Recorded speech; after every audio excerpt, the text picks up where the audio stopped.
Jorge Masvidal against Nate Diaz is on. This is the battle camp. Please hit the subscribe button. You'll find it in the bottom right hand corner of your screen. So I just woke up not long ago and I've seen that the UFC have issued a statement and they've confirmed that the fight is on. Dana White has tweeted about it. He's put an Instagram post about it saying, "Oh, I knew Nate Diaz wasn't a cheat. It's on." But yeah, so I started looking online to see what's just happened here then. And I've seen this long statement that the UFC have posted on their website. I've seen stuff that Brett Okamoto has tweeted and Ariel Helwani and stuff like that. And I just want to read this out from the actual statement because I find this is basically what I'm making this video. Actually, no, before I read this out, let me just express that I'm happy the fight is on. I'm glad the fight is on. I'm looking forward to this fight. Like I said in my previous video, this is the fight card that I've looked forward to the most in this calendar year of 2019. I can't remember looking forward to a card as much as this one this year anyway. But yeah, it's stacked from top to bottom. There's so much going on. Even some of the prelim fights are actual fights that are pay-per-view caliber fights. Do you know what I mean? So it's definitely a fight card that I'm looking forward to, and I'm glad that this situation has resolved itself. It's just a bit sketchy how it's happened. It's just a bit sketchy how they've managed to resolve it so quickly, and I'll tell you why now. So this is a part of the statement. On October 24, 2019, Nate Diaz released a public statement regarding a recent out-of-competition test conducted by USADA. UFC has been notified by USADA that the out-of-competition test concluded that LGD-4033 was present in Mr. Diaz's sample at an amount below the decision concentration level for the substance. USADA is reviewing the out-of-competition test as an atypical finding. Further lab testing conducted by the Sports Medicine Research and Testing Laboratory, SMRTL, a WADA-accredited lab in Salt Lake City, Utah, has confirmed that 2 bottles of the same organic, vegan, plant-based daily multivitamin that Mr. Diaz was using were each contaminated with LGD-4033, which the evidence supports resulted in Mr. Diaz's positive sample. Look, we don't know when he pissed hot, right? We don't know when he provided the sample that had this tainted supplement in it. We don't know when the test happened, and we don't know when the results came back, right?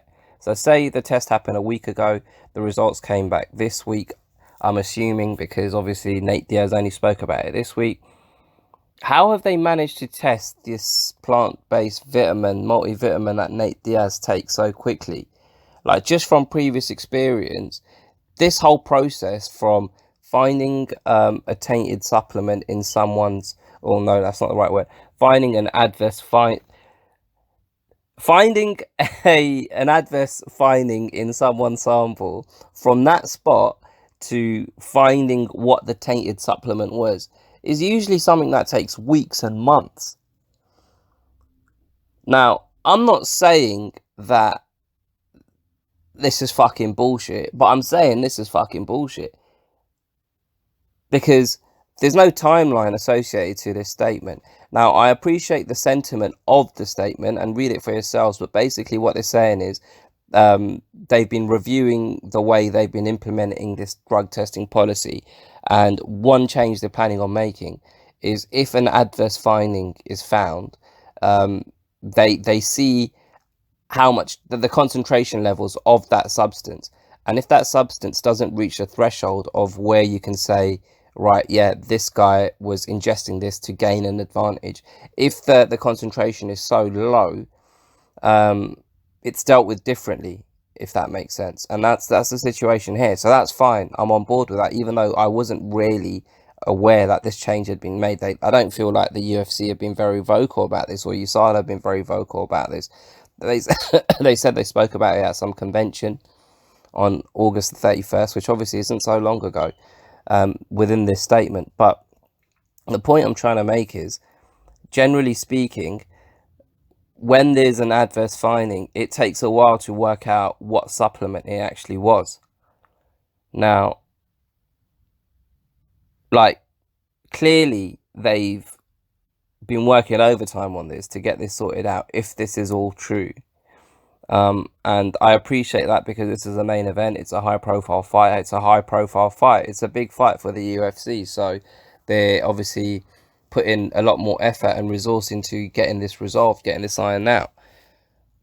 But the fact remains from my last video, the USADA is, in my opinion, supposed to be an independent entity working kind of independently from the UFC. It shouldn't really make no odds to them about if a fighter is in the main event or if he's the first fighter on the undercard. Like, the policy should be the policy, and it should remain the same. So that's one thing that is kind of, it just leaves a bad taste in your mouth. Like, don't get me wrong, I'm glad that this is the result. I'm glad that Nate Diaz is back fighting and the fight isn't cancelled. I'm happy about that, because I'm a Nate Diaz fan, but I need to separate the fact that I'm a fan of Nate Diaz and from the fact that I'm a fan of the sport, and I want all the fighters in the sport to be treated the same. With that being said, I don't like excuse me, I don't know how they managed to turn this around so quickly. Like, with how this has all transpired, it makes the Brock Lesnar situation even worse.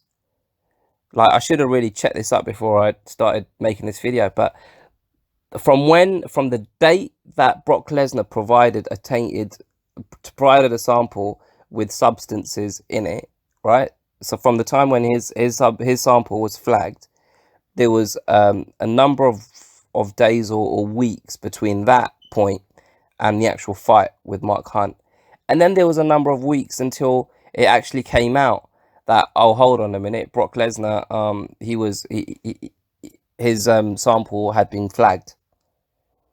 So if that process took so long, how come this has happened so quick? How have they managed to turn this around in a short amount of days?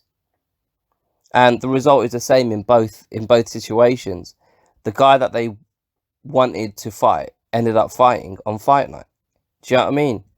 So the process can be slowed down to allow a fight to happen, and it can be sped up to allow a fight to happen. And that just isn't right, is it? Just from my own personal view. Like, again, like, I need to reiterate, this isn't nothing against Nate Diaz. I said in my last video, I don't believe that he has cheated. I believe that it's I even said, like, even fatties like me walking about, I might piss hot, I might provide a sample that flags for performance enhancing drugs, trace amounts or something, because of the food that I eat and the crap that I eat. Do you understand what I'm saying? Like, I'm not saying that any Nate Diaz is at fault here, and in this situation it's worked out well, because a guy that I don't believe is guilty isn't being punished for something that he hasn't done, at least not intentionally. But the process itself, the way the UFC and USADA are able to manipulate the process to get the results they want, and when I say the results, I don't mean the actual results of a drug test, but when someone does fail a drug test, they're able to manipulate it so they can slow it down so a fighter can fight, or they can speed it up so a fighter can fight. And that, like I say, that just doesn't sit right with me. But look, I'm going to stop moaning about this, because at the end of the day, this is about the fights, and I'm glad this fight is going ahead. I'm glad Jorge Masvidal against Nate Diaz is going ahead for that corny BMF belt, and I'm glad I'm able to next week make videos about this entire card and preview the fights that I'm excited to see. Anyway, let me know what you guys think. Put your comments below. Don't be scared to hit the like button. If you've enjoyed the video, share it with your friend. If you're still here and you haven't subscribed, I've been talking to you guys now for nearly 10 minutes. And if you're still here, hit the fucking subscribe button. Don't be a dickhead. I'll catch you guys next time.